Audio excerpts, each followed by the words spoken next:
ఇప్పుడు సెకండ్ స్టెప్లో ఏంటంటే ఫ్రెండ్స్, నేనైతే అరిటాకు కోయడానికి వచ్చాను మా ఇంటి వెనకకి. అరిటాకు అయితే కోసాను.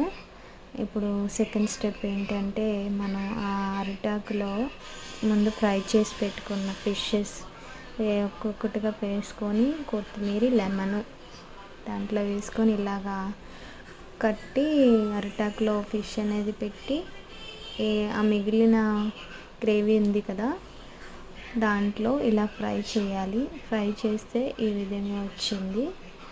చూడండి ఫ్రెండ్స్, మీరు కూడా మీ ఇంట్లో ట్రై చేయండి, చాలా బాగుంటుంది టేస్ట్ అనేది. ఇప్పుడు మా హస్బెండ్కి చూపించాను,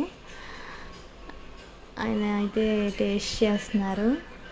మీరే చూడండి ఆయన ఎలా చెప్పారో. ఈరోజైతే నేను మధ్యాహ్నం లంచ్కి పప్పు అండ్ అరిటాకు ఫిష్ ఫ్రై చేశాను. మీరేం చేసుకున్నారు?